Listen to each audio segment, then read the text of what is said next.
ഗുരുപൂർണിമ ആഘോഷങ്ങളോടനുബന്ധിച്ച് ശ്രീവിദ്യ നവാവരണ പൂജ സംഘടിപ്പിച്ചു. GRDIS ഗുരുകുലത്തിന്റെ ആഭിമുഖ്യത്തിൽ നടന്ന പൂജാ ചടങ്ങുകളിൽ രാജ്യത്തിന്റെ വിവിധ ഭാഗങ്ങളിൽ നിന്നുള്ളവർ പങ്കെടുത്തു. എല്ലാവർക്കും വേദപഠനമെന്ന ലക്ഷ്യത്തിൽ അമൃതേശ്വരാനന്ദനാഥ സരസ്വതി ഗുരുസ്ഥാനീയനായ GRDIS ഗുരുകുലത്തിന്റെ കീഴിലെ വേദപഠനാർത്ഥികളായ നിരവധി പേർ ശ്രീവിദ്യ നവാവരണ പൂജയിൽ പങ്കെടുത്തു.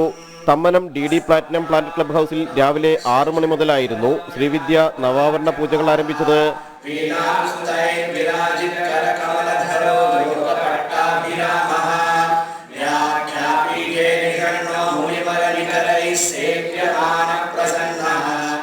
ഗുരുമണ്ഡല പൂജയോടെ ആരംഭിച്ചു. തുടക്കത്തിൽ കലശപൂജയും നടന്നു.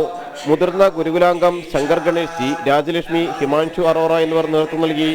ആദ്യമായാണ് വിപുലമായ രീതിയിൽ ശ്രീവിദ്യ നവാവരണ പൂജകൾ നടക്കുന്നത്. നമ്മളുടെ ഗുരു രമേശ് നടരാജനാണ്. ദീക്ഷാനാമം അമൃതേശ്വരാനന്ദനാഥ സരസ്വതി എന്നാണ്. ഗുരുവിന്റെ ബഹുമാനാർത്ഥം നമ്മളിവിടെ അർപ്പിക്കുന്ന നവാവരണ പൂജയാണ് ഇന്നിവിടെ നടന്നുകൊണ്ടിരിക്കുന്നത്. ഗുരുമന്ത്ര ദീക്ഷ സ്വീകരിച്ചവരാണ് ഇവിടെ എത്തിയിരിക്കുന്ന ഓരോരുത്തരും.